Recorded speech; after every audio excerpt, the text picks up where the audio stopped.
रसानां संसापि मङ्गलानां च कर्तारो वन्दे वाणी विनायकौ मूकं करोति वाचालं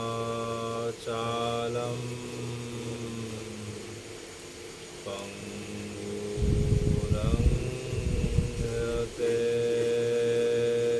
गिरिं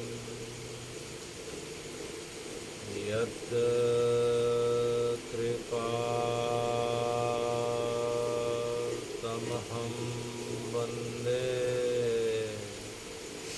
परमानन्दमाधवम्।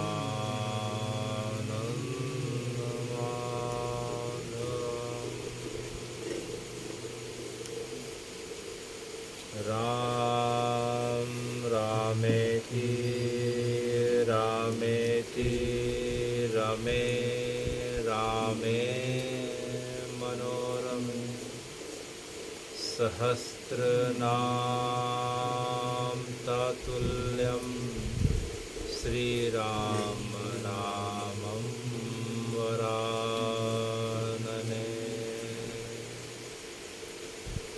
अतुलित बलधामं हेमशैलाभदेहं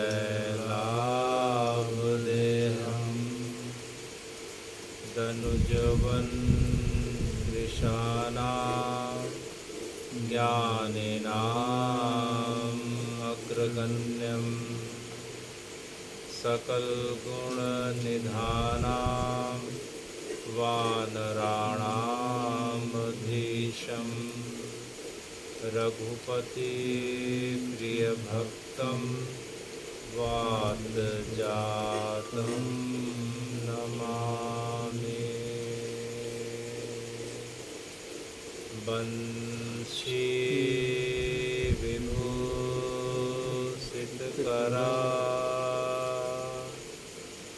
नवनीतदाभा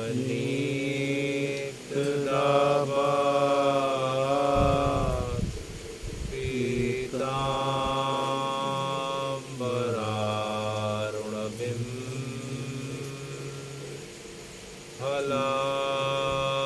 फलाधरोष्टा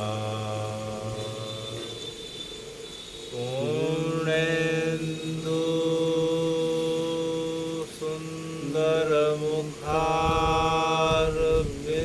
सुन्दरमुखारविन्दनेत्रा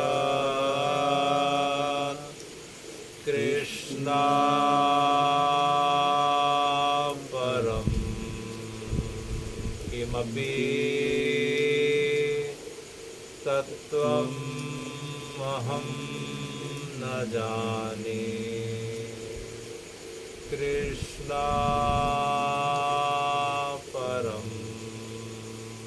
किमपि तत्त्वम् अहं न जाने। भगवान् पिता रात्रि भगवान् पिता रात्रि शरदेन्दुफुल्लमल्लिका वीक्षरन्तुं मनश्चक्रे वीक्षरन्तुं मनश्चक्रे योगमायामुपाश्रिता योगमायामुपाश्रिता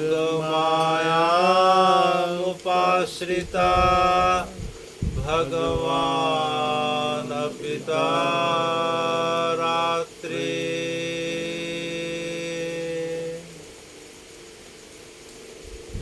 हे सूत महाप्राज्ञ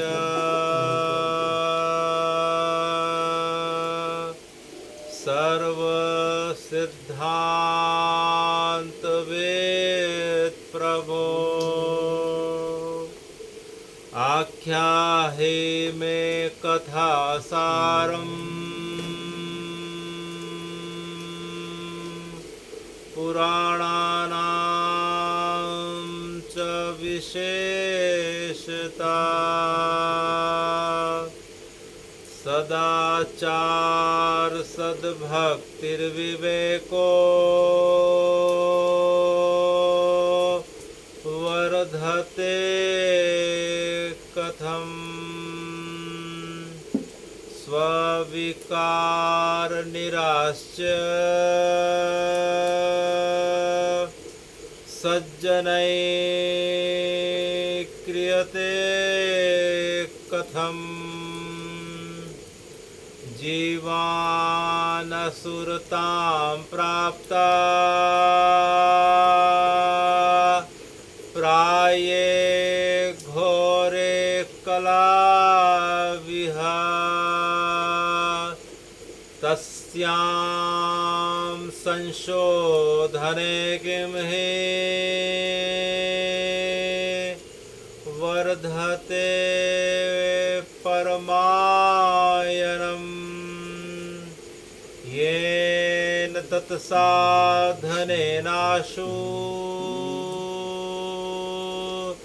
शुद्ध्यात्मा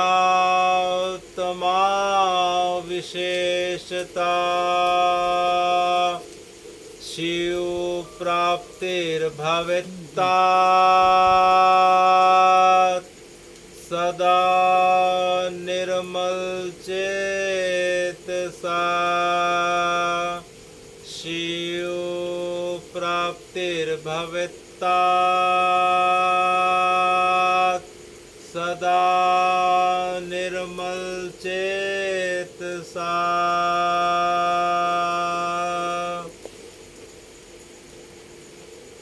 हे सूत जी महाराज, आपकी कृपा करुणा के कारण हम सब जो 2 दशकों के पश्चात जो सावन जो है 59 दिनों का था और इसी सावन में अधिक मास का भी जो है आगमन हुआ और इन सब के कारण हे सूत जी महाराज, आपकी कृपा के कारण हमने जो है महादेव की विशेष भक्ति कृपा प्रदान करने वाली कथा आपके श्रीमुख से श्रवण किया, जिसका नाम श्री शिव महापुराण था। श्री शिव महापुराण है। तो हे सूत जी महाराज, इस शिव महापुराण की कथा का हमने तो अत्यंत संक्षेप में अत्यंत प्रारंभिक अवस्था का ही वर्णन आपके श्रीमुख से सुना है। चूँकि सावन अब पूरा हो चुका है, हे सूत जी महाराज, अब भादो आ रहा है। अब भादो में जो है 2 दिन के पश्चात अब भगवान के रूप में अब जो है महादेव का अब स्वरूप धीरे धीरे बदल रहा है। अब जो है जो कैलाशी थे अब वे जो हैं कृष्ण बन के आने वाले हैं। जो महादेव हैं वे मथुरावासी बन के जन्म लेने वाले हैं। तो हे सूत जी महाराज, इस शिव पुराण की कथा का फल क्या है? इस शिव महापुराण की कथा श्रवण का फल यह है, हे शौनक जी, कि महादेव की कथा सुनने का फल यह प्राप्त होता है कि हमें जो है महादेव के दूसरे स्वरूप का, जिसे हम माधव कहते हैं, क्या कहते हैं? माधव कहते हैं। नील माधव के नाम से जिन्हें जो है हमने आषाढ़ मास में जगन्नाथ जी में दर्शन किया था, अब वही महादेव अब जो हैं माधव का रूप लेके अब मथुरा में पधारने वाले हैं। तो हे शौनक जी, शिव महापुराण की कथा का फल यह है कि जो महादेव का दूसरा स्वरूप है, या जगत में भेद की दृष्टि से उस पूर्ण ब्रह्म परमात्मा ने अपने आप को जो विभिन्न रूपों में प्रकट करके जो रखा है, लोगों की अभिरुचि के हिसाब से वही पूर्ण ब्रह्म परमात्मा कभी महादेव के रूप में आते हैं, उसके पश्चात कभी कृष्ण के रूप में आते हैं, वही भगवती के रूप में आते हैं, और वे राम के रूप में, और तो और जो है वे पूर्ण ब्रह्म परमात्मा भक्तों के रूप में भी हमारे बीच आके हमारी भक्ति का प्रसार करते हैं। तो हे सूत जी महाराज, आपके द्वारा सुनाई गई महादेव की कथा का फल यह है कि अब जो है हमें कृष्ण कथा का लाभ मिलने वाला है। अब हम धीरे धीरे जो है महादेव के जो भादों का जो स्वरूप दिखाई पड़ रहा है, जिसे हम कृष्ण स्वरूप कहते हैं, अब हम उनकी कथा में प्रवेश करने जा रहे हैं। लेकिन हे शौनक जी, भगवान इतने कृपालु हैं कि अपनी कथा के पहले वे अपने भक्तों की कथा सुनना पसंद करते हैं। श्रीमद् भागवत महापुराण में हम देखते हैं कि 12 स्कंद हैं, लेकिन शुरुआत के जो हैं 9 स्कंद में भगवान के जन्म के पहले भगवान के भक्तों की कथा है। भागवत का अर्थ ही होता है कि भगवान के चरणों के आश्रित जो भक्त हैं, जिन्हें हम परम भागवत कहते हैं, पहले उनकी कथा श्रवण की जाए। तो हे सूत जी महाराज, इन परम भागवतों में आज हम आपको जो है, आप हम सबको किसकी कथा सुनाने जा रहे हैं। तब सूत जी महाराज जो है समाधि की अवस्था पे चले जा रहे हैं, और उन्होंने जो है अपने गुरु वेद व्यास जी का ध्यान किया, और वेद व्यास जी के पश्चात जो है श्री सुखदेव मुनि का ध्यान किया। किसका ध्यान किया?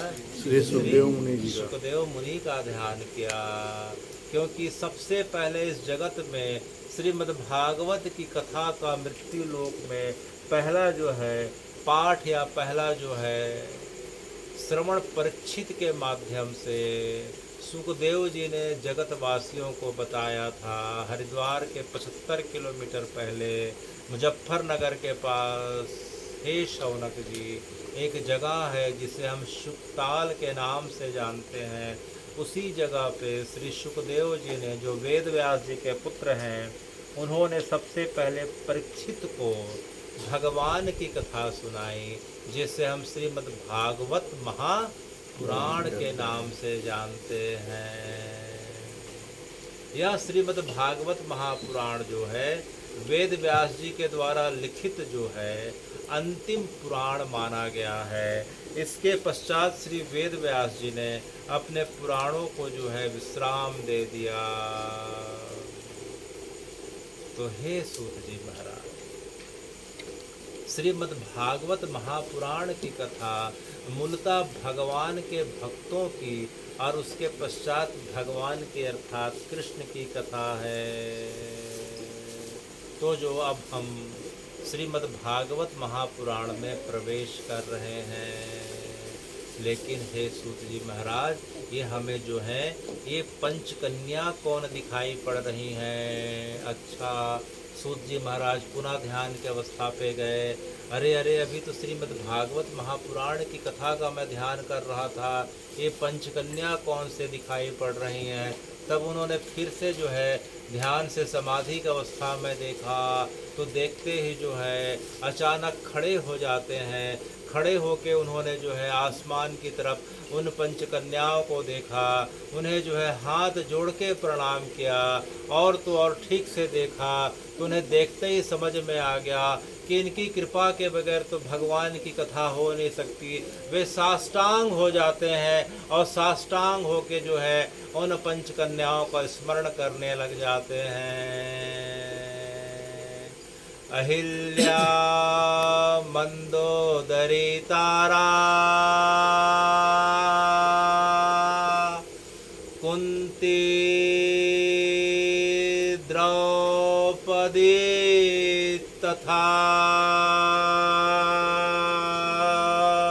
साथ में स्मरण करें, अहिल्या मंदोदरी तारा कुंती द्रौपदी तथा ये पंचकन्याम नामम् स्मरणं महापापनाशकम्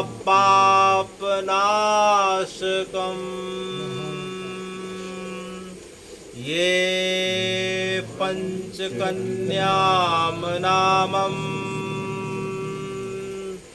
स्मरणं महापापनाशकम्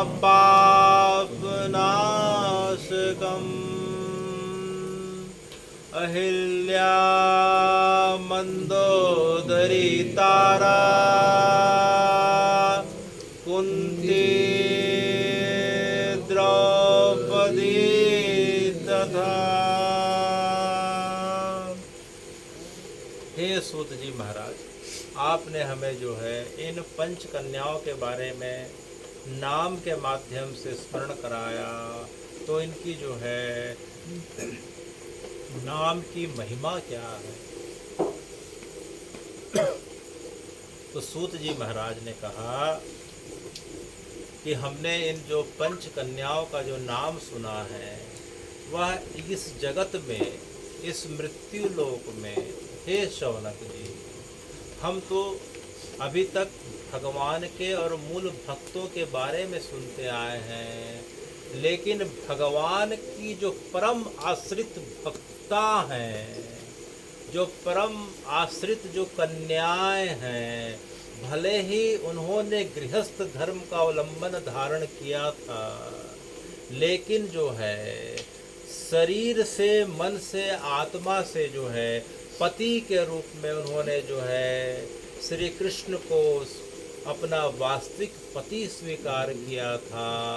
इसी कारण से इन्हें जो है कन्याओं के नाम से जाना गया है, और इन पंच कन्याओं के नाम के स्मरण मात्र से जो गृहस्थ स्त्रियां हैं, उनका पातिव्रत तो दृढ़ होता ही होता है, और पातिव्रत दृढ़ होने के साथ हे शौनक जी, जब शरीर छूटता है तो उनके वास्तविक पति जो जगतपति हैं, जो रामकृष्ण महादेव के रूप में हैं, वे उन्हें अपने साथ जो है अपने परम धाम को ले जाते हैं। और जो पुरुष इन जो है इन पंच कन्याओं के नामों का स्मरण करते हैं, हे शौनक जी, उन्हें तो गृहस्थ जीवन में अपनी मर्यादा का पालन करते करते जो है साथ में भगवान की भक्ति प्राप्त होती है,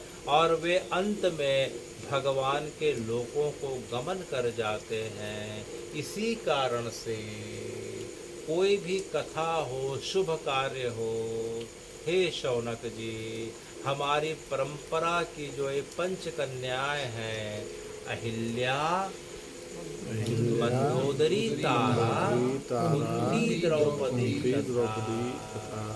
तो सतयुग से अहिल्या जी है जो गौतम ऋषि की भार्या हैं, मंदोदरी जो है रावण की भार्या हैं त्रेता, तारा जो है बाली की जो भार्या हैं त्रेता, और कुंती और द्रौपदी जो है द्वापर में है।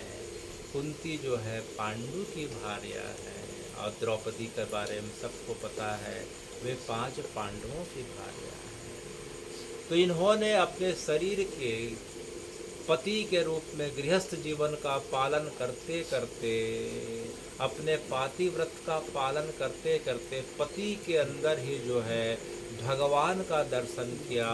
इसी कारण से उनकी शरीर और मन और आत्मा जो है इस प्रकार से पवित्र हो जाती है कि वे इस पवित्र देहात्मा में निरंतर जो है भगवान का दर्शन पाई हैं। इसलिए जो है अहिल्या जी के पास स्वयं राम जी चल के आते हैं, तारा मंदोदरी के पास स्वयं राम जी चल के आते हैं, और कुंती और द्रौपदी के पास स्वयं कृष्ण चल के आते हैं। तो हे भगवन, इन परम भागवतों में आप किसकी कथा सुना रहे हैं? तब जो है सूत जी ने कहा कि श्रीमद् भागवत महापुराण का आरंभ ही कुंती स्तुति से होता है। किससे होता है? श्री कुंती जी के स्तुति से होता है। तो हे भगवन, ये कुंती कौन है? ये कुंती कौन है? अच्छा, हमने सुना था कि हे सूत जी महाराज, आप जो है कुंती जो है भगवान की बुआ हैं। कौन है? भगवान की बुआ हैं। तो किस प्रकार की बुआ है, कैसी बुआ है, कृपया करके हमें बताएं। तब जो है सूत जी महाराज एक तरफ निमिषारण में, अब सूत जी महाराज प्रयागराज से कहाँ जाते हैं? निमिषारण में आ गए, जो लखनऊ के पास है। तो श्रीमद् भागवत की कथा जो है, कथा के अनेक घाट बताए गए हैं। जिस प्रकार से राम जी की कथा मुख्य रूप से 4 जगह पे निरंतर अनेक कल्पों से चल रही है। पहली कथा जो है राम जी की कथा को जो है महादेव पार्वती को जी को सुना रहे हैं अमरनाथ की गुफा में, श्री क्षेत्र में, काश्मीर क्षेत्र में, हिमालय क्षेत्र में। किस जगह पे सुना रहे हैं? श्री क्षेत्र में, काश्मीर क्षेत्र में, कश्यपपुरा में, अमरनाथ क्षेत्र में और कैलाश में। ये पूरे के पूरे क्षेत्र को श्री क्षेत्र और कैलाश क्षेत्र कहा जाता है। ये करीब करीब 2800 किलोमीटर का हिमालय क्षेत्र है। तो हिमालय क्षेत्र में विभिन्न स्थानों पे जो हैं, कभी अमरनाथ पे, कभी कैलाश पे, कभी बद्रीनाथ पे, अनेक स्थानों पे जो है भगवती अर्थात पार्वती जी को महादेव जो है राम जी की कथा सुना रहे हैं। दूसरी कथा का घाट जो है वो नीलगिरी पर्वत पे जो है काग भुसंडी जी गरुड़ को सुना रहे हैं राम कथा। किसको सुना रहे हैं? और किस जगह पे सुना रहे हैं?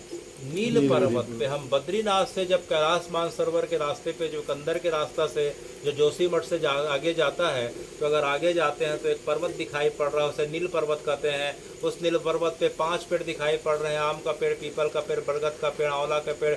उस पेड़ में जो है, 5 पेड़ में जो है काग भुसंडी जी भगवान के अनन्य भक्त कौवे के रूप में वहाँ रहते हैं। और गरुड़ महाराज को, जो भगवान का वाहन है, सेवक है, उसे जो है राम कथा अनेकों कल्पों से, 27 कल्पों से सुना रहे हैं। कितने कल्पों से? 27। एक कल्प में जो है 4 अरब 32 करोड़ वर्ष होते हैं। तो 27 कल्प में कितने हो गए?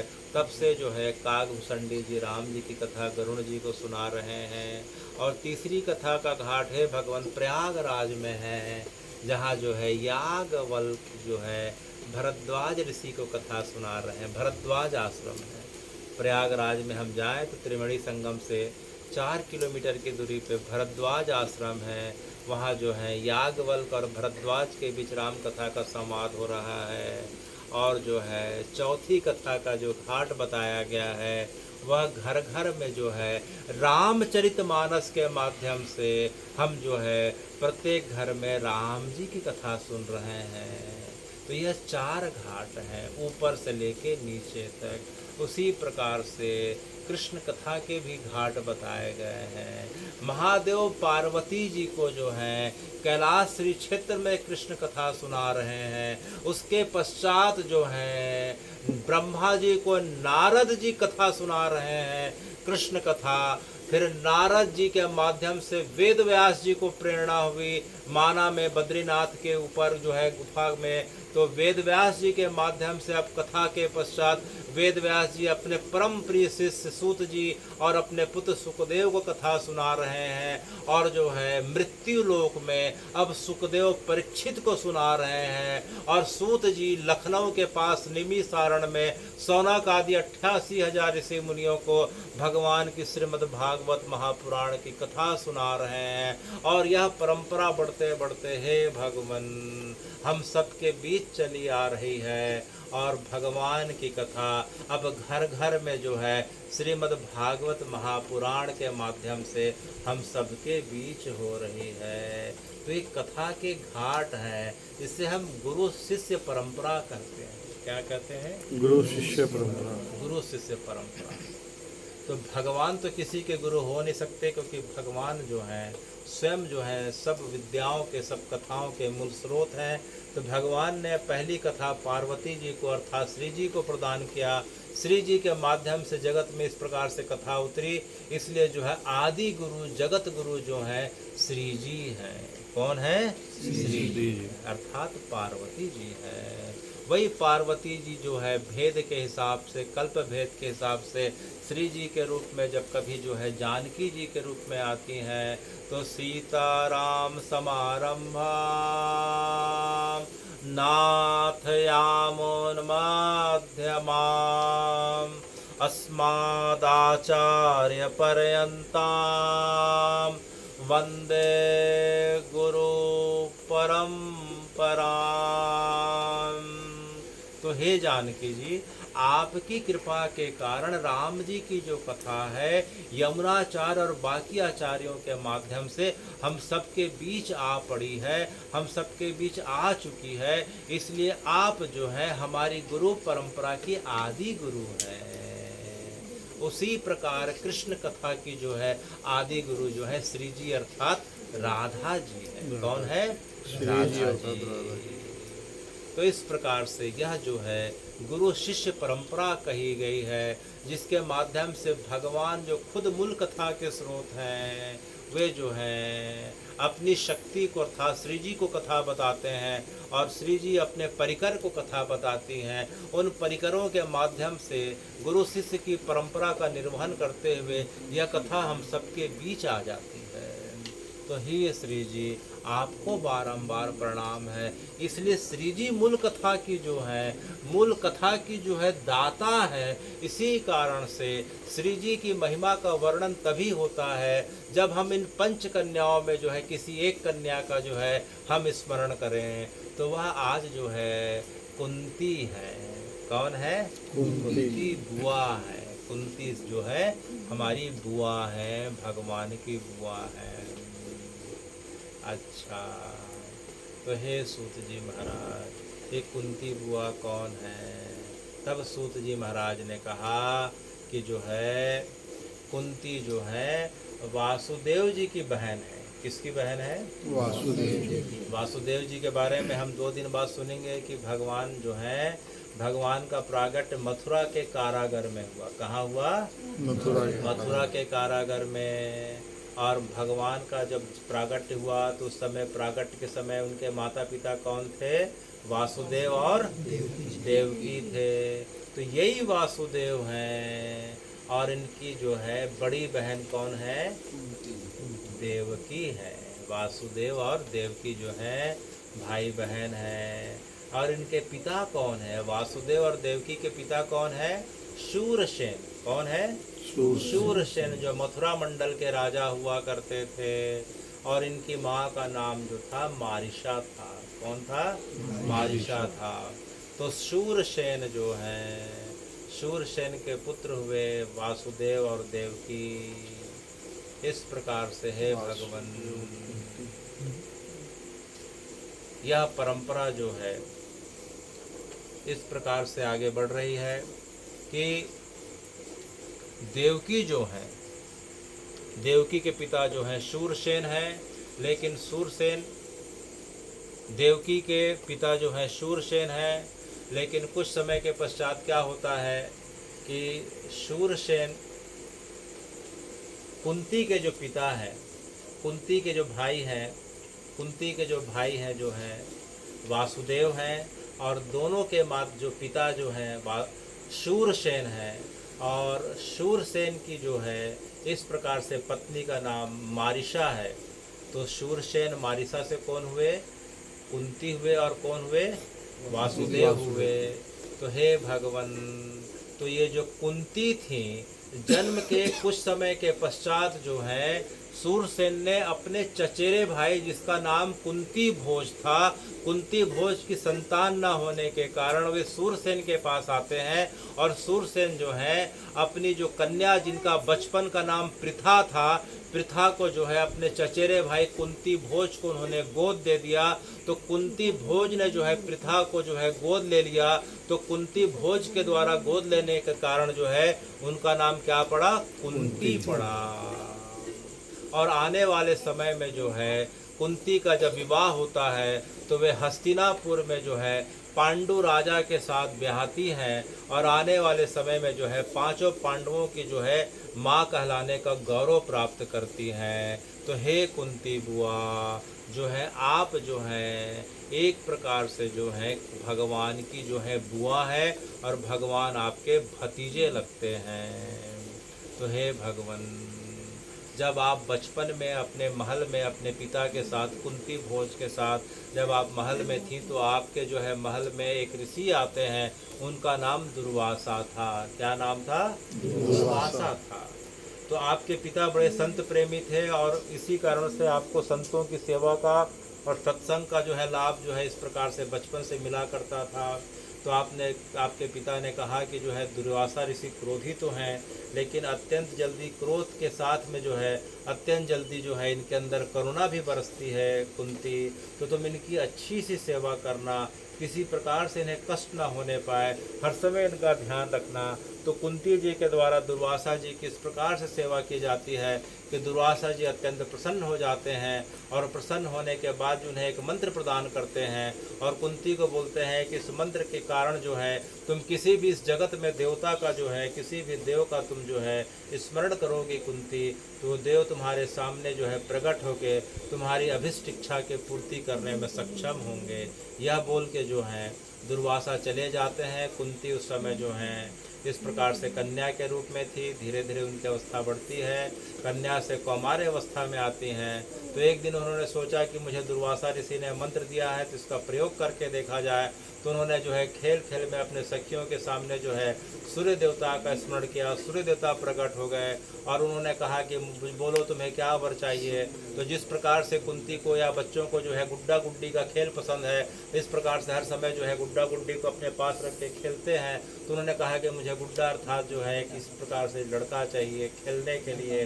तो देखते देखते सूर्य देवता ने क्या किया कि उनके अंदर जो है एक पुत्र के रूप में अपने तेज को समा दिया और वही आने वाले समय में जो है कर्ण के रूप में प्रकट हुए। कौन हुए? कर्ण के रूप में प्रकट होते हैं। तो चूंकि कुंती उस समय विवाहित नहीं थी तो उन्होंने देखा कि इस प्रकार से मान मर्यादा भंग हो सकती है। तो उन्होंने कर्ण को जो है बगल में गंगा जी बह रही थी महल के, तो एक टोकनी में रख के गंगा जी में प्रवाहित कर दिया।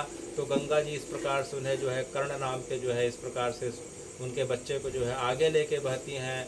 तो जो राजा धृतराष्ट्र का जो सारथी था जिसका नाम अधिरथ था, अधिरथ की संतान कोई नहीं थी। तो अधिरथ ने देखा जब स्नान के लिए जो सवेरे प्रातः काल में ब्रह्म मुहूर्त में गंगा जी में स्नान के लिए जाता है तो टोकरी में जो है एक आवाज़ सुनता है बच्चे की। तो टोकरी उठा के देखता है कि जो है एक लड़का था, उसे लगा कि जो है भगवान ने उसके ऊपर कृपा करी है। उस बच्चे को अपने घर में ला के जो है उसने उसका पालन पोषण किया। उस बच्चे के कर्ण अर्थात कान जो है अत्यंत बड़े और आकर्षक दिखाई पड़ रहे थे। तो कान बड़े और आकर्षक सुंदर होने के कारण उसका नाम उसने क्या रखा?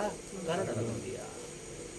तो मूलतः जो है कुंती जी के विवाह के पूर्व जो है कर्ण का जन्म हो चुका था। धृतराष्ट्र के जो है सारथी के द्वारा उनका पालन पोषण किया गया। इसी कारण से वे सूत पुत्र भी कहलाए। वे जो है पांडवों के द्वारा क्या कहलाते थे? सूत पुत्र करके उनको जो है कई बार भरी सभा में उनका अपमान भी किया जाता था। उसका कारण यह था कि उस समय जो है कोई बच्चा वर्ण संकर हो अर्थात जो है एक ही समान अवस्था के माता पिता ना हो तो ऐसे पुत्र को जो है सूत पुत्र कहा जाता था। जिस प्रकार से जो है सूत जी महाराज शौनक जी को कथा सुना रहे हैं, इनका भी सूत पुत्र होने का कारण हम कभी सुनेंगे। तो उसी प्रकार से सूत पुत्र जो है कौन थे? कर्ण कहलाए। मूलतः वे कुंती जी के पुत्र हैं, कुंती के जो आत्मज हैं। तो इस प्रकार से जो है हे भगवान आने वाले समय में जो है कुंती जी का विवाह जो है कुरु वंश के जो राजा थे पांडु जिनका नाम था उनके साथ होता है। पांडु के विवाह के पश्चात जो है बहुत दिनों तक कुंती के साथ जो है उनकी कोई संतान नहीं होती है। तो मद्र देश की जो कन्या थी जिसका नाम था माद्री, तो पांडु ने माद्री जी के साथ विवाह कर लिया। कुंती और माद्रु के साथ भी जो है पांडु की कोई संतानें नहीं हुई।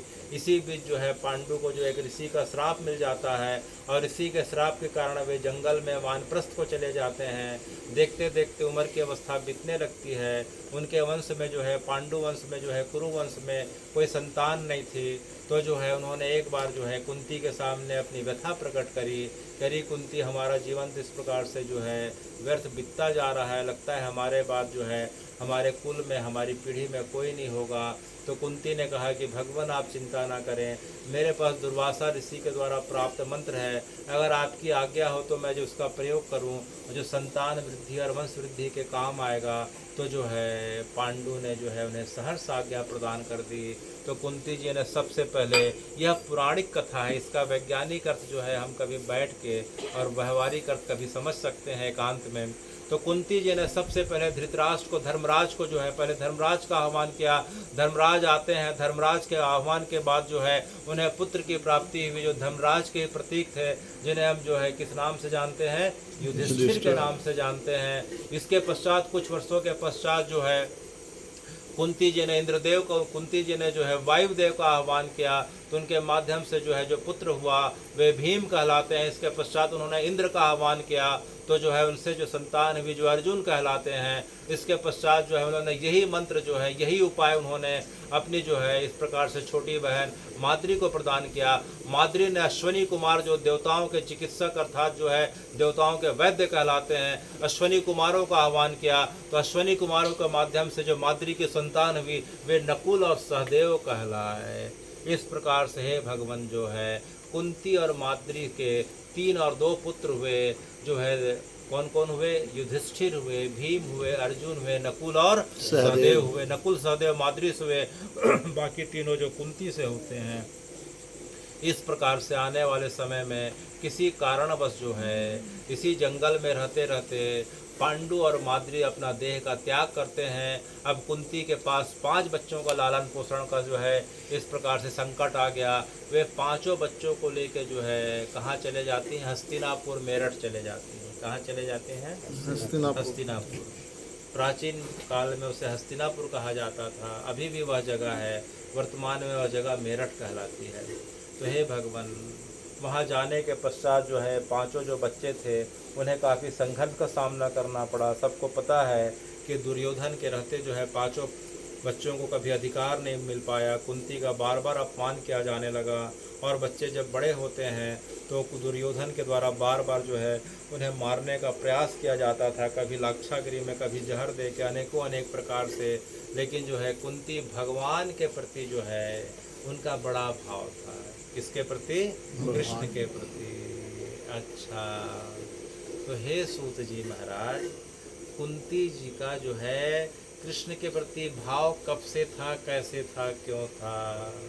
तब सूत जी महाराज मुस्कुराते हुए कहते हैं कि हे शौनक जी, जब कुंती विवाह के पश्चात हस्तिनापुर चले गईं तब उन्हें पता चला कि जो है उनके भैया देवकी को और उनकी भाभी को, उनके भैया जो है वासुदेव को और भाभी देवकी को कंस ने जो है कारागार में डाल दिया है। कहाँ डाल दिया है, कारागार में। तो जो है साल में 1-2 बार जो है अपने भैया से मिलने के लिए हस्तिनापुर से जो है दिल्ली होते हुए मथुरा आया करती थी। तो 2-4 बार तो कंस मिलने दिया, लेकिन जो है कंस को बार बार शंका होने लग गई कि जो है कुंती के बार बार आने से माहौल जो है बिगड़ मत जाए। तो उन्होंने जो है कुंती के आने पे प्रतिबंध लगा दिया जेल में आके मिलने से। तब जो है वासुदेव जी ने कुंती को समझाया कि अरे कुंती, हम लोग तो कैसे भी करके जेल में समय काट लेंगे। वासुदेव और देवकी 18 वर्षों तक जेल में थे कंस के मथुरा में। तो जो है वासुदेव जी ने अपनी बहन कुंती से कहा कि अरे कुंती, मैं तो यहाँ जेल में समय काट लूँगा, तो मेरी चिंता मत कर। तो एक काम कर, जो है अपने भतीजे को देखने के लिए बीच बीच में जो है मथुरा से जो है गोकुल चले जाया करना। कहाँ चले जाया करना, गोकुल। गोकुल चले जाया करना। तब जो है कुंती जब भी हस्तिनापुर से आती थी तो मथुरा में जिस जेल के सामने, जिस महल के सामने वह आज भी है, जिसे हम कंस महल के नाम से जानते हैं, आज भी मथुरा में जो है यमुना जी के सामने विश्राम घाट के अगर आगे जाते हैं तो महल दिखाई पड़ रहा है जिसे कंस महल कहते हैं। वह महल आज भी है जिसे कंस महल कहते हैं। और वह कारागार आज भी है जिस जगह पे भगवान का प्रागट्य हुआ था और उनके माता पिता कारागार में बंद थे। सामने में जो यमुना जी बह रही हैं उसी जगह पे जो है कुंती जी जब जाती थीं तो विश्राम घाट में यमुना जी के किनारे जेल की तरफ अपने भैया भाभी को प्रणाम करके यमुना मैया से बार बार विनती करते हुए कि हे यमुना मैया, मेरे भैया भाभी को जल्दी छुड़ा देना, उनके ऊपर कोई कष्ट मत हो, कंस की मति को फेर के जो है मेरे भैया भाभी को छुड़ा देना। यह जो है बार बार यमुना जी का आचमन स्नान करते हुए, गरीबों को दान करते हुए बस यही मानती थी कि मेरे भैया भाभी को जल्दी कंस के कारागार से छुड़ा देना। वह कारागार आज भी है जिस जगह पे भगवान का प्रागट्य हुआ था मथुरा में, वह महल कंस का आज भी है। तो इस प्रकार से जो है कुंती जी बाहर से प्रणाम करके मथुरा से जो है थोड़ा आगे गोकुल नाम की जगह है, मथुरा जी को हम पार करेंगे थोड़ी दूर में तो गोकुल नाम की जगह दिखाई पड़ रही है, वे गोकुल चले जाया करती थीं और भगवान के बचपन से लेके बाल लीलाओं का आस्वादन किया करती थीं। जब कुंती जी को पता चला कि भगवान मात्र 6 दिन के अवस्था पे पूतना का उद्धार कर दिया तो उन्हें बड़ा आश्चर्य हुआ कि 6 दिन का कृष्ण जो है किस प्रकार से इतनी भयानक जो है पूतना का उद्धार कर सकता है। तो जब भी आती थी घटना हो चुकी होती थी। फिर पता चला कि जो है भगवान ने तृणाव्रत का उद्धार कर दिया, भगवान 3 महीने की अवस्था फिर 1 साल की अवस्था में, तो उनके मन में बड़ा कौतूहल होने लगा। इस प्रकार से भगवान लगभग जब 2 वर्ष के हुए, भगवान अब जो है घुटने के बल जो है खड़े हो जाते हैं और घुटने के बल दौड़ने लग जा रहे हैं। और भगवान घुटने के बल खड़े होके जो है गोकुल में जो नंद बाबा का जो महल है, एक एक जो है खंभे को पकड़ के जो है इस खंभे से दूसरे खंभे की ओर अब इस प्रकार से भगवान चलने लग गए। भगवान अब 2 वर्ष के हो गए हैं। कितने वर्ष के? 2 वर्ष के हो गए हैं। और भगवान की इस प्रकार से नटखट लीला बढ़ने लग गई। कभी जो है यशोदा मैया जो है भगवान के लिए इस प्रकार से जो है दही मत्ते रहती थी, तो भगवान इस प्रकार से चलते चलते जाते थे और दही के हांडी को गिरा दिया करते थे। कभी जो है इस प्रकार से खड़े होकर पूरे के पूरे दही के हांडी में पूरा हाथ डाल दिया करते थे और वो हाथ पूरा मिट्टी से भरे रहता था। यह देख के यशोदा मैया बड़ी घबरा जाया करती थी कि दिन भर की मेहनत के बाद इस प्रकार से दही मथ रही है और पूरा मिट्टी और गोबर भरा हाथ डाल दिया। कभी इस प्रकार से हांडी को फोड़ देता था, कभी हाथ में डंडा लेके जाते थे और जितनी हांडी लटके रहती थी सबको एक डंडे से इस प्रकार से जो है लाइन से सब डंडों से जो है मटकी को फोड़ दिया करते थे। तो यशोदा मैया बड़ी चकरा जाया करती थी। एक दिन भी ठीक से ना दही मत पाती थी, ना माखन निकाल पाती थी, ना घी बना पाती थी। आखिर एक दिन जो है उन्हें गुस्सा आ गया। क्या आ गया? गुस्सा आ गया। और वह दिन था अश्विनी माह की एकादशी का। अभी आने वाले समय में आश्विन मास आने वाला है, तो आश्विन मास की एकादशी थी। भगवान की नटखट लीला इस प्रकार से जारी थी, भगवान की इस प्रकार से जो है बढ़ते जा रही थी। जो यशोदा मैया को काम करते नहीं बन रहा था, यशोदा मैया ने एक रस्सी लिया और रस्सी से जो है भगवान को बांधने का प्रयास करने लग गई और देखते देखते भगवान को उखल से बांध दिया। किससे बांध दिया? उखल। भगवान को उखल से बांध दिया और उनको लगा कि भगवान अब बंध गए हैं, कृष्ण अब बंध गया है, अब भगवान जो है शैतानी नहीं कर सकते, तो अपना पुनः दही मथने लग गई। इधर भगवान ने देखा कि यशोदा मैया जो हैं अब दही मथने में व्यस्त हो गई हैं, तो भगवान ने उखल को खींचते खींचते जो है वहाँ से चले जा रहे हैं।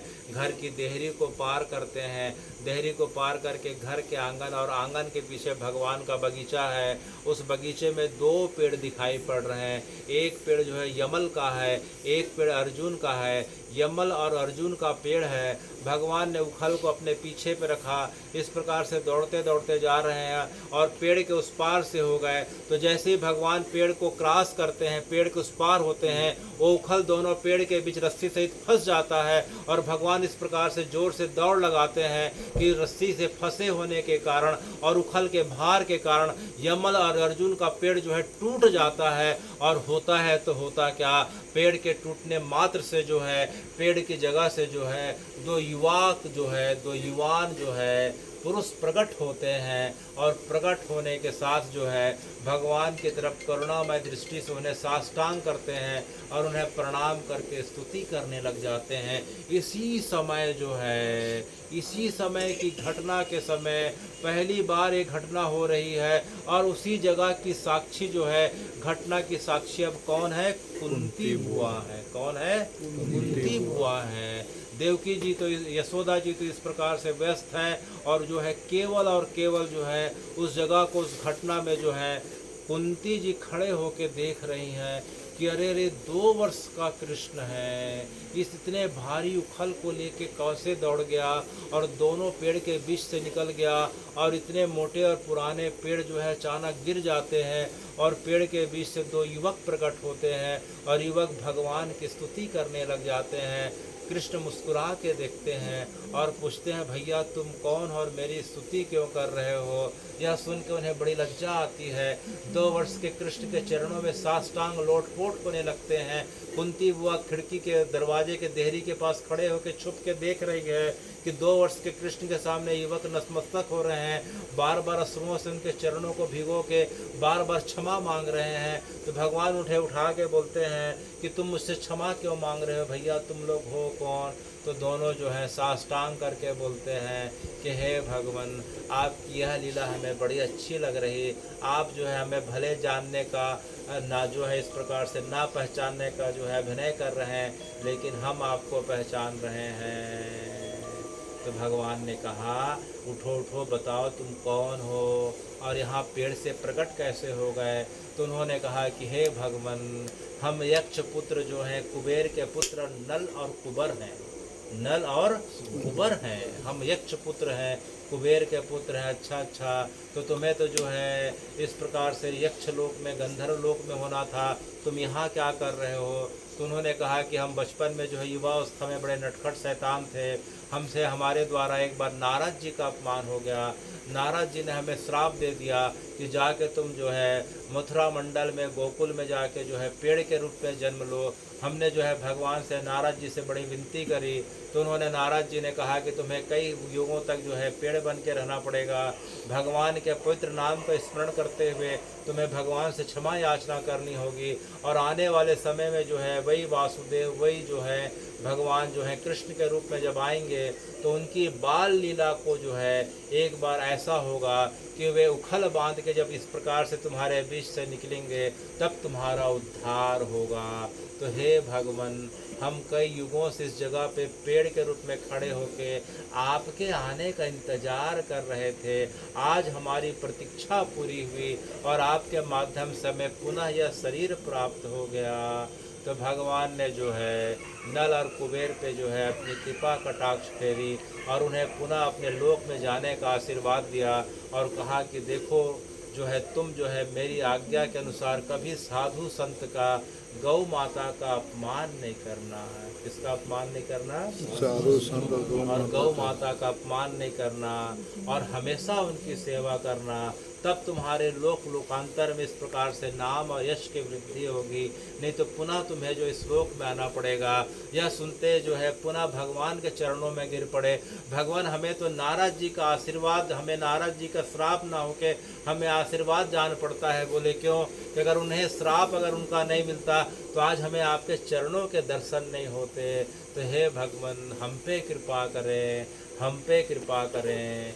तो यह घटना जो है कुंती देख रही थी, तब उन्हें समझ में आ गया कि 2 वर्ष का कोई साधारण बालक नहीं है, यह तो साक्षात श्री कृष्ण है, साक्षात जो है भगवत स्वरूप जो है हमारे घर में अवतार लेके आए हैं। तब से उनके अंदर जो है इस प्रकार से 3 भाव की जो है उनके अंदर इस प्रकार से वृद्धि हो गई।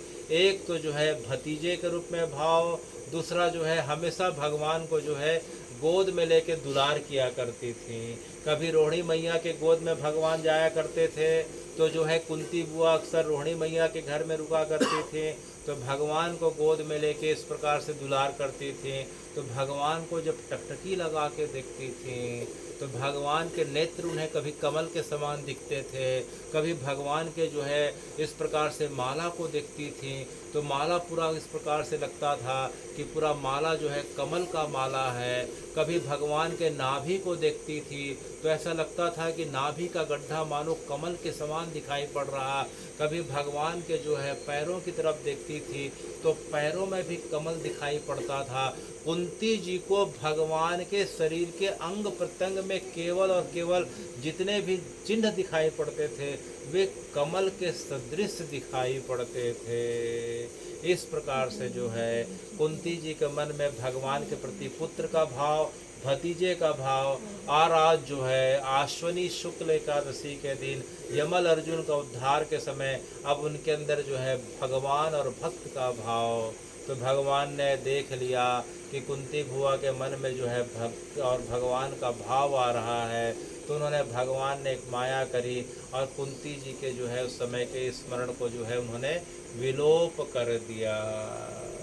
अब देखते देखते कुंती जी जो है हस्तिनापुर आ जाती हैं। अब पांडवों का जो है कुरुक्षेत्र के युद्ध के पश्चात जो है अब पुनः जो है राज्य की प्राप्ति हो गई, और राज्य की प्राप्ति होने के बाद युधिष्ठिर और पांडवों के द्वारा हस्तिनापुर में राजसूय यज्ञ का आयोजन किया गया। भगवान उनके राजसूय यज्ञ में जो है 4 महीना रहे। पांडवों के साथ कितने महीने रहे? 4 महीना रहे द्वारका को छोड़ के। उस समय भगवान की अवस्था करीब करीब 78 से 80 वर्ष की हो गई थी। अब पांडवों का पूरा राज्य मिल गया। अब जो है भगवान अब सबसे जो है अब विदा मांग रहे हैं। उन्होंने 5 पांडवों को बुलाया कि अरे भैया युधिष्ठिर, भीम, अर्जुन, नकुल, सहदेव, देखो मेरे को जो है द्वारका छोड़ इतने दिन हो गए, मुझे अपनी प्रजा की याद आ रही है, अब मुझे जो है द्वारका जाने की आज्ञा प्रदान करो। पांडव तो भगवान की बातों को कभी मना नहीं करते थे। भगवान ने कहा जाना है तो जाना है, रुकना है तो रुकना है। पांडव तो बस सिर झुका कर हाथ जोड़ के भगवान की आज्ञा को जो है उन्होंने ना कभी नहीं कहा। तो पांडव तो कुछ बोले नहीं, हाथ जोड़ के खड़े हो गए। भगवान अब जो है धीरे धीरे अपने रथ की तरफ जा रहे हैं। किधर जा रहे हैं? रथ की तरफ जा रहे हैं। भगवान का रथ खड़ा है, भगवान का सारथी दारुक खड़ा है। भगवान के रथ के 4 घोड़े देख के भगवान को हिनहाने लग गए कि भगवान अब जो है हमारे साथ अब हमको द्वारका ले जाएंगे। इतने दिन से हम द्वारका के पास जो है द्वारका की हवा के लिए और द्वारका का इस प्रकार जो है अब रथ के घोड़ों को भी द्वारका की याद आने लग गई थी। भगवान को देख के खुशी के कारण हिनहाने लग गए। भगवान के रथ में 4 घोड़े हैं, शैव्य, सुग्रीव, मेघपुष्प और बलाहक। कौन कौन से? मेघपुष्प और बलाहक। सफ़ेद रंग के घोड़े हैं। भगवान को देख के प्रसन्न हो गए। उनकी प्रसन्नता का कारण यह था कि भगवान अपने घोड़ों की स्वयं देखभाल किया करते थे। भगवान उठने के पश्चात अपने घोड़ों को स्नान कराया करते थे, अपने हाथ से हरी हरी घास खिलाया करते थे, चना खिलाया करते थे। उनके जो है माथे पे इस प्रकार से जो है कभी खुर पे जो है कभी लोहे की कभी सोने की खुरों को इस प्रकार से पहनाया करते थे। अपने पहनने के पहले उनके जो है पीठ पे जो है अनेक सुंदर कोमल वस्त्रों से अपने घोड़ों को इस प्रकार से आच्छादित किया करते थे। उनके इस प्रकार से गलों को सहलाया करते थे, कान को इस प्रकार से सहलाया करते थे।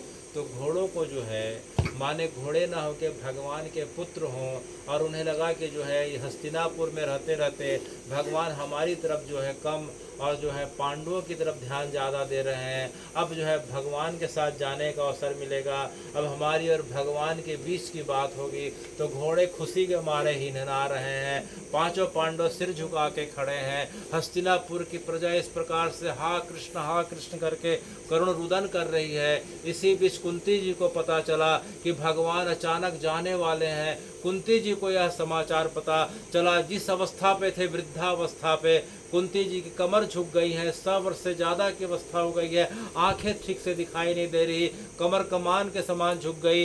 इस प्रकार से दांत जो है धीरे धीरे जो है कपोल में अर्थात मुंह में कुछ इस प्रकार से दांतें जो है धीरे धीरे झड़ गए हैं, कानें सुनाई देना कम कर रही, आंखें दिखाई देना कम कर रही।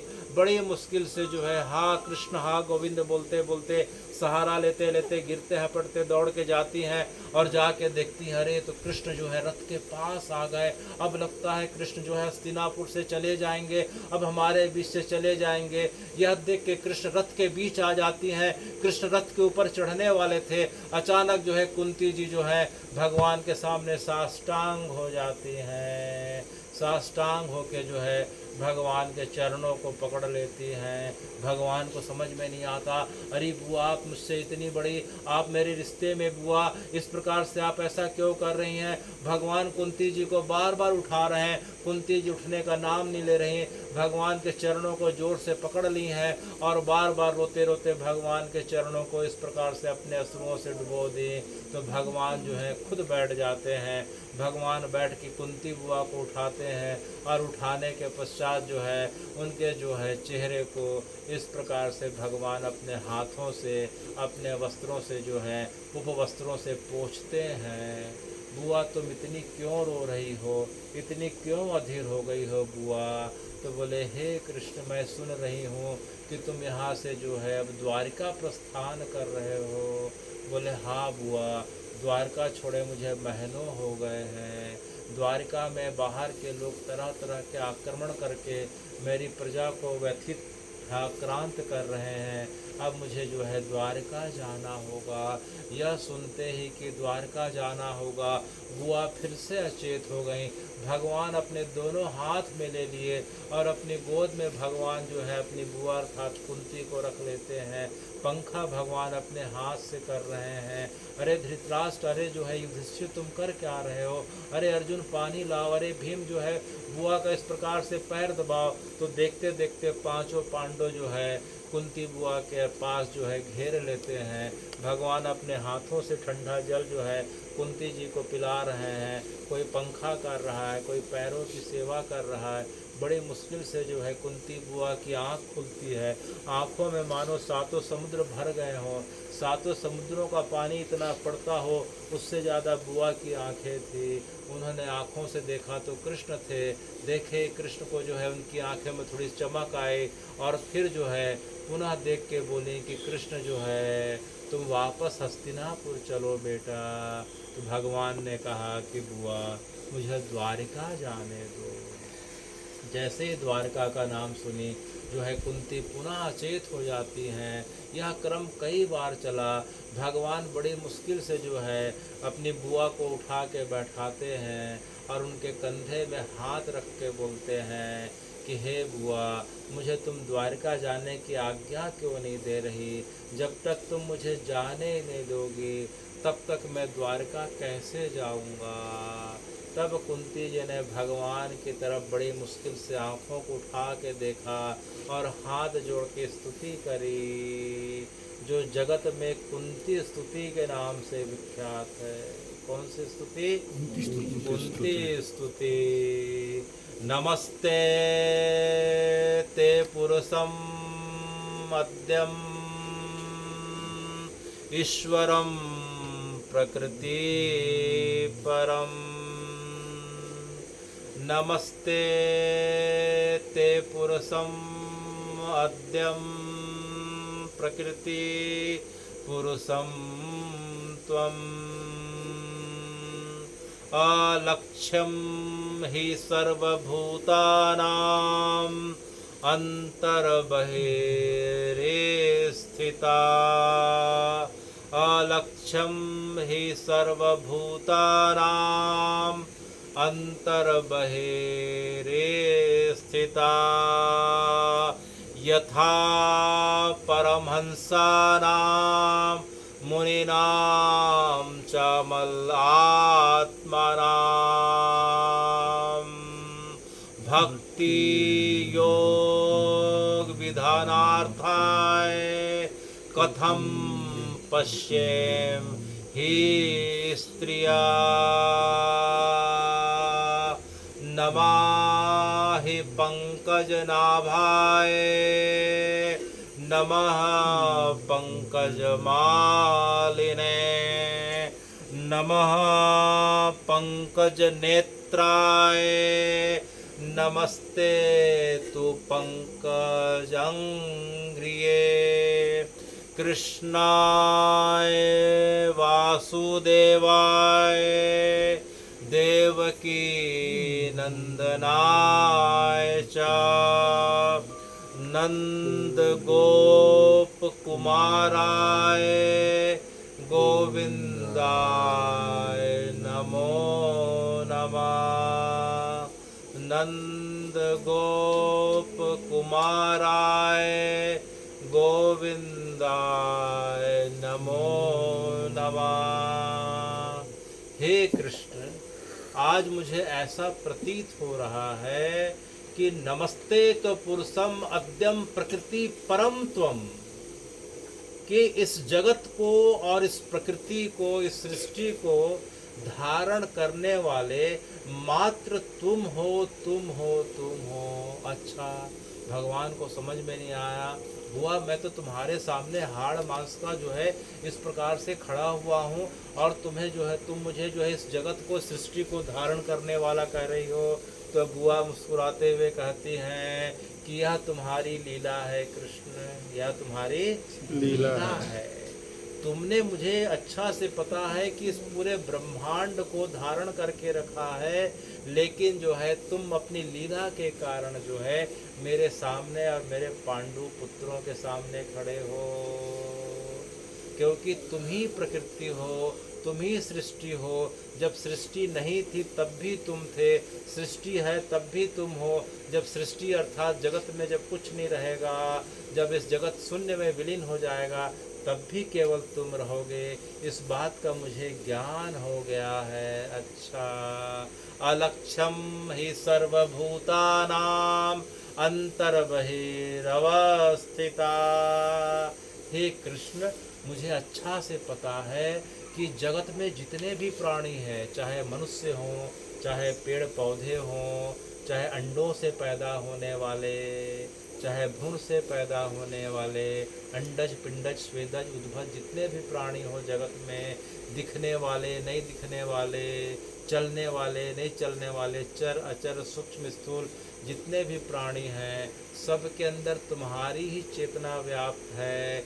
लेकिन तुम्हारी कृपा के बगैर अलक्ष्यम ही सर्वभूतानाम, जब तक तुम्हारी कृपा नहीं हो सकती कृष्ण, तुम्हें ना कोई देख सकता, ना जान सकता, ना मान सकता, ना सुन सकता, ना पढ़ सकता, तब तक तुम सब लोगों के लिए अलक्ष्य बने रहते हो। क्या बने रहते हो? अलक्ष्य बने रहते हो। तो हे कृष्ण, मुझे इस बात का आभास ज्ञान हो गया है कि तुम्हारी कृपा के कारण ही हम तुम्हारी कथा सुन सकते हैं, नाम श्रवण कर सकते हैं, धाम का दर्शन कर सकते हैं और तुम्हारे में मन लगा सकते हैं। तुम्हारी कृपा नहीं हो तो जो है कुछ भी संभव नहीं है। अच्छा, अलक्ष्यम हि सर्वभूतानां अंतर्बहिर्स्थिता। तुम जगत के सब प्राणियों के अंदर जो है, अंदर भी हो बाहर भी हो, लेकिन तुम्हारी कृपा के बगैर तुम्हें कोई नहीं जान सकता। अच्छा, भगवान को सुन के बड़ा आश्चर्य लगा कि भगवान जो हैं, भगवान के सामने कुंती उनके निर्गुण निराकार स्वरूप का वर्णन कर रही हैं। कौन से स्वरूप का? निर्गुण निराकार। पूरी जगत में जिसकी सत्ता व्याप्त है, उनके स्वरूप का जो है उनके बारे में बता रही हैं। उसके बाद जो है दूसरे श्लोक में क्या कहती हैं कि यथा परमहंसानां मुनीनां चामल आत्मानां भक्ति योग विनाधार्थाय कथम पश्येम हे स्त्रिया।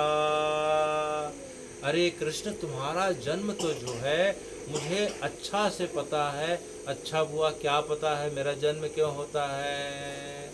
अच्छा युधिष्ठिर, तुम बताओ मेरा जन्म का उद्देश्य क्या है? तो युधिष्ठिर ने कहा कि जो है दैत्यों का, दानों का, दुष्टों का विनाश करने के लिए भगवान ने देख के मुस्कुरा दिए। बहुत अच्छा, बहुत अच्छा। अर्जुन तुम बताओ। तो अर्जुन ने कहा कि हे भगवान, आप गौ रक्षा के लिए प्रकट होते हैं। बहुत बढ़िया, बहुत बढ़िया। तो भीम ने से पूछा कि बताओ भीम, मेरा जन्म का उद्देश्य क्या होता है? तो भीम ने कहा कि जगत में जितने भूखे प्राणी हैं सबका पेट उदर पोषण के लिए आपका जन्म होता है। जिस प्रकार से आपने मेरे उदर पोषण की व्यवस्था करी, भगवान और प्रसन्न होकर भीम के पेट को थपथपाए। वह सबसे अच्छा उत्तर यह दिया। अच्छे नकुल सहदेव, बताओ मेरे जन्म का उद्देश्य क्या है? तो नकुल सहदेव ने कहा कि हे भगवान, जगत के प्राणी बीमार ना पड़ें, सब स्वस्थ रहें, तो आप उन्हें जो है आयुर्वेद की चिकित्सा के माध्यम से, योग के माध्यम से स्वस्थ रखने के लिए आप अपने आप को प्रकट करते हैं। तो भगवान ने सबकी जो है प्रशंसा करी। तब जो है धीरे से जो है कुंती बुआ की तरफ देखा। बुआ अब तुम बताओ। तो बुआ ने कहा यथा परमहंसानाम मुनीनाम च मल्लात्मना।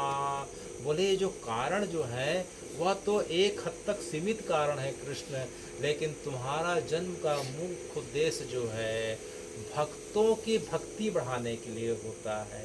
क्या बढ़ाने के लिए? भक्तों की भक्ति बढ़ाने के लिए, भक्तों को भक्ति प्रदान करने के लिए। और उससे भी अद्भुत बात जो है, तुम अपने आत्मरंजन के लिए इस जगत पे, इस पृथ्वी पर प्रकट होते हो। किसके लिए? आत्मरंजन के लिए। अच्छा बुआ, मुझे समझ में नहीं आया कि भक्तों की भक्ति बढ़ाने के लिए, भक्तों की रक्षा करने के लिए, गौ माता की रक्षा करने के लिए मैं प्रकट होता हूँ, लेकिन आत्मरंजन आप किस प्रकार से बात करती हो? तो बुआ जी ने कहा देखो भाई, जगन्नाथ जी जो हैं, जगन्नाथ जी सब गए हैं। जगन्नाथ जी तो दिन भर सिंहासन पे बैठे हैं, वैकुंठ में भगवान इस प्रकार से बैठे हैं, दिन भर उनकी अष्टयाम सेवा हो रही है, उन्हें 56 भोग लग रहे हैं, सब हाथ जो के खड़े हैं, दिन भर स्तुति हो रही है।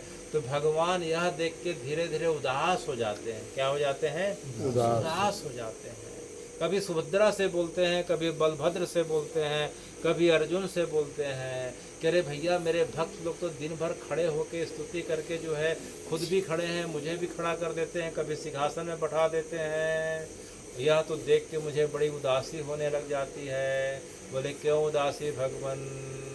बोले अरे सुभद्रा, मुझे भी खेलने की इच्छा होती है, मुझे भी शैतानी करने की इच्छा होती है। मैं भी चाहता हूँ कि मेरे कुछ दोस्त हों, मित्र हों, मैं उनके साथ जो है इस प्रकार से बाल लीला का, इस प्रकार से आनंद लेना चाहता हूँ। तो हे जो है कृष्ण, तुम अपने आत्मरंजन के लिए वैकुंठ छोड़ के अपने परिकरों के साथ जो है वृंदावन ब्रज आते हो और अपने आत्मरंजन की पूरी लीला करते हो और उस लीला के हमें सहभागी बनाते हो। तब कृष्ण को याद आ गया, लगता है कि आज बुआ को जो है यमल अर्जुन की घटना याद आ रही है। अच्छा अच्छा, अच्छा बुआ, अच्छा अच्छा, बहुत अच्छी बात बताई। और मैं किसके लिए आता हूँ? तो बुआ ने कहा रुको रुको, तुम थोड़ा बैठो। तो भगवान को जो है उन्होंने जो है एक चबूतरे पे बैठाया। कुंती जी ने भगवान को चबूतरे पे बैठाया और पास आके देखने लग गई। अच्छा दिखाओ तो दिखाओ, कृष्ण दिखाओ। भगवान का उन्होंने सबसे पहले जो है नेत्र को देखा। किसको देखा? नेत्र को देखा। तो नेत्र को देख के बचपन की याद आ गई। अरे तो इनके नेत्र कमल के समान थे। अच्छा तुम्हारा गला दिखाओ। तो भगवान अपना दुशाला हटाते हैं तो उन्होंने देखा, अरे ये तो जो है वही कमल की माला है जो बचपन में यशोदा मैया पहनाती थी। यह देख के उनके अंदर जो है कृष्ण के प्रति पुत्र का भाव प्रकट हो गया। अपने दोनों हाथ को फैला ले कि कृष्ण बेटा इधर आओ, मेरी गोद में आओ। तो भगवान उनकी गोद पे आके लेट जाते हैं और लेटने के बाद भगवान उनके अंग वस्त्रों को हटाती है। अब उनके नाभि को देख रही कुंती, अरे अरे देखो तो देखो, अपने पांचों पुत्रों को बोलती हो, इसी कृष्ण के देखो नाभि को देखो, बचपन में वही नाभि में कमल का निशान था, देखो देखो नाभि में कमल का निशान है। युधिष्ठिर है, इस प्रकार से अर्जुन, भीम, नकुल, सहदेव जो है भगवान के कभी नाभि को देख रहे, कभी गले को देख रहे, कभी नेत्र को देख रहे, और देखते देखते जो है अब कुंती बुआ जो है बोले कि कृष्ण बेटा अपने पैर को दिखाना। भगवान संकोच करने लगे, नहीं नहीं बुआ मेरे पैर जो है धूल से सने हैं, कीचड़ से सने, नहीं नहीं नहीं मत देखो। लेकिन बुआ कहाँ मानती, नहीं नहीं अपने पैरों को दिखाओ, कृष्ण अपने पैरों को दिखाओ। भगवान बार बार मना कर रहे हैं, कुंती बार बार उनके पैरों को पकड़ रही। आखिरी में भगवान के पैरों को पकड़ ली, और पैरों को पकड़ने के बाद जो धूल धूसरित भगवान के चरण थे उन्हें अपने अश्रुओं से भिगो के स्वच्छ कर दिया। और देखने के बाद बोलती हैं, अरे युधिष्ठिर, अरे अर्जुन, नकुल आके देखो। मैं यहाँ क्या देखें, देखो वही कमल के निशान है, वही कमल के चिन्ह है जो मैंने बचपन में गोकुल में देखा था। नमः पंकजनाभाय, नमः पंकजमालिने, नमः पंकज नेत्राय, नमस्ते ते पंकज अंग्रिये। हे अर्जुन, हे नकुल, हे सहदेव, देखो तो देखो कृष्ण के जो है एक एक अंगों को देखो, किस प्रकार से कमल की कांति से युक्त जो है तुम्हारे कृष्ण के, मेरे कृष्ण के जो है देखो कमल के समान इसकी नाभि है, कमल के समान गले की माला है, कमल के समान नेत्र है, और कमल के समान इसके जो है कोमल कोमल क्या है, पैर है। नमः पंकज नाभाय, नाभि क्या हुआ, नाभि। हे कृष्ण, हे कमल नाभि के समान चिन्ह लिए हुए हे कृष्ण, मैं तुम्हें प्रणाम करती हूँ। नमः पंकज मालिने, कमल की माला को गले में धारण किए हुए हे कृष्ण, मैं तुम्हें प्रणाम करती हूँ। नमः पंकज नेत्राय, हे कृष्ण तुम्हारे नेत्र जो हैं कमल के समान सुंदर सुकोमल हैं, मैं तुम्हें प्रणाम करती हूँ। और अंत में उन्होंने भगवान के जो है चरणों को अपने माथे पे रख लिया, और माथे पे रख के जो है बार बार प्रणाम कर रही हैं।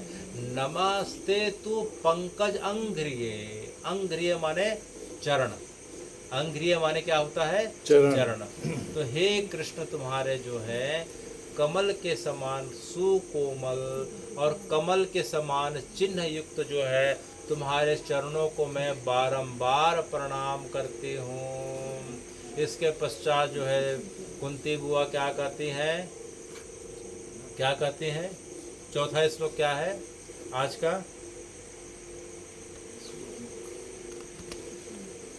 कृष्णाय वासुदेवाय, कृष्णाय वासुदेवाय देवकी नंदनाय च नंद गोप कुमाराय गोविंदाय नमो नमः।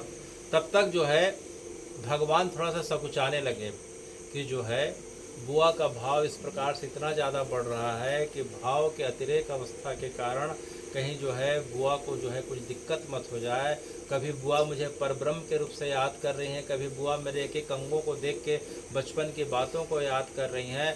तो भगवान ने जो है थोड़ा सा जो है भगवान की कृपा से जो है अब थोड़ा सा उन्होंने अपनी माया का विस्तार किया। तो अब बुआ जो है अब थोड़ा सा जो है दूर का संबंध के रूप में भगवान को इस प्रकार से याद कर रही हैं। किस प्रकार से याद कर रही हैं कि हे कृष्ण जो है तुम जो है देवकी और जो है वासुदेव के पुत्र हो।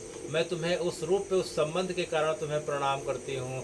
तुम मेरे भैया भाभी के पुत्र हो, इस कारण तुम्हें मैं प्रणाम करती हूँ। और इससे बड़ा जो है तुम जो पूरे ब्रजमंडल में जो है पूरे ब्रजमंडल में जो है नंद और गोप हैं, जो गोप ग्वालों के तुम सखा हो, नंद बाबा के पुत्र हो। ब्रजमंडल में जो गोकुल वृंदावन में जो है तुम्हें जो है नंद सूत के रूप में जानते हैं, और उससे बड़ा तुम्हें जो है तुम्हें गोप ग्वालों के सखा के रूप में जानते हैं। तो मैं तुम्हारे इस रूप को प्रणाम करती हूँ। और आखिरी में उन्होंने गोविंदाय नमो नमः कहा। क्या कहा? गोविंदाय नमो नमः कहा। गोविंद का अर्थ जो है अभी हम आने वाली कथा में सुनेंगे कि गोविंद का नाम भगवान का कब पड़ा, क्यों पड़ा, किस जगह पे पड़ा। वह जब हम गिरिराज की परिक्रमा के लिए जाएंगे तो एक जगह गोविंद कुंड है, जिस जगह पे भगवान ने जो है इंद्र का मान मर्दन किया था। जब इंद्र ने 7 दिनों की वर्षा जब इस प्रकार से करके पूरे ब्रजवासियों को परेशान किया था, तो भगवान ने गिरिराज जी को जो है 7 दिनों तक अपने बाएं हाथ की जो है छोटी उंगली के नाखून के अग्रभाग से धारण करके ब्रजवासियों की रक्षा करी थी। तब इंद्र का जो है मान भंग हुआ था और इंद्र ने भगवान को जो है सर्वप्रथम जो है गोविंद के नाम से स्तुति करी थी। किस नाम से? गोविंद के नाम से स्तुति करी थी। यह बात जो है आज कुंती जी को याद आ रही थी। जिस प्रकार से हम पिछले सत्र की कथा में इसी घटना की साक्षी माधवी नाम की गोपी थी। कौन थी? माधवी नाम की गोपी थी, जो बाद में क्या बनी? मीराबाई बनी। तो भगवान की इस लीला को जो है आज कुंती जी याद कर रही हैं। तो इस प्रकार से जो है कुंती जी और भगवान के बीच करीब करीब 50 श्लोकों में स्तुति होती है, जिसे हम कुंती स्तुति के नाम से जानते हैं। और कुंती स्तुति सुनने का जो है फल क्या मिलता है? कुंती स्तुति सुनने का फल क्या मिलता है? कुंती स्तुति सुनने का फल जो है अनेक प्रकार से मिलता है। कुंती स्तुति सुनने का फल यह मिलता है कि कृष्ण के प्रति, भगवान के प्रति भक्ति बढ़ती है, भक्ति मिलती है। दूसरा फल यह मिलता है कि हमें ब्रजवास वृंदावन दर्शन करने का, ब्रज दर्शन करने का अवसर मिलता है। तीसरा फल यह मिलता है कि हमें जो है सत्संग की इस प्रकार से वृद्धि होती है। और चौथा फल यह मिलता है कि शरीर छूटने के बाद भगवान का वैकुंठ अर्थात जो है हमें वृंदावन का वास मिलता है, शरीर के साथ में भी और शरीर के बाद में भी। तो हे भगवान, ये वृंदावन की महिमा क्या है? ये वृंदावन की महिमा क्या है? हम वृंदावन के पास किस प्रकार से पहुंच सकते हैं? तो भगवान ने कहा कि वृंदावन के पास पहुंचने के 5 तरीके हैं। वृंदावन के पास अर्थात भगवान कृष्ण के पास पहुंचने के 5 तरीके बताए गए। या तो जिसका जन्म वृंदावन या ब्रज में हुआ हो, या तो जिसका जन्म वृंदावन या ब्रज में हुआ हो 84 कोस में, या जिसकी मृत्यु हुई हो इस 84 कोस वृंदावन में, या जन्म हुआ हो या मृत्यु हुआ हो। या फिर जो है तीसरा क्या है कि तीसरा यह है कि जो है कि कोई व्यक्ति ना जिसका जन्म हुआ हो ना मृत्यु हुई हो, तो फिर भी उसे वृंदावन की कृपा, कृष्ण की कृपा कैसे प्राप्त हुई हो। वो जिस जगह पे जैसे हो, या तो कृष्ण कथा सुन ले, कृष्ण के भक्तों की कथा सुन ले, और या भगवान के पवित्र नाम का उच्चारण कर ले। हे कृष्ण, हे गोविंद, हे माधव, हे मुरारी, किसी भी प्रकार के भगवान का नामों का उच्चारण कर ले, उसे वृंदावन की कृपा का इस प्रकार से जो है फल मिल जाता है। और चौथा जो है इन तीनों को नहीं कर पाया तो फिर उसके ऊपर कैसी कृपा हुई? अगर कोई ब्रज की यात्रा करके कोई व्यक्ति, साधु, मनुष्य, पशु, पक्षी कोई अगर आया और उसका व्यक्ति दर्शन कर लिया ब्रज यात्रा के पश्चात, तो उसके दर्शन मात्र से उसे वृंदावन का, उसे दर्शन का फल मिल जाता है। और 5वां और आखिरी है भगवान, अगर चारों चीज़ अगर वह नहीं कर पाया तो उसके ऊपर कृपा कैसे होती है? वह सब कुछ छोड़ के जो है केवल और केवल जो है भगवान के नाम में जो है पूरी श्रद्धा को जो है पूरी तरीके से श्रद्धा करते हुए अपने आप को आत्मनिवेदित कर दे। क्या कर दे?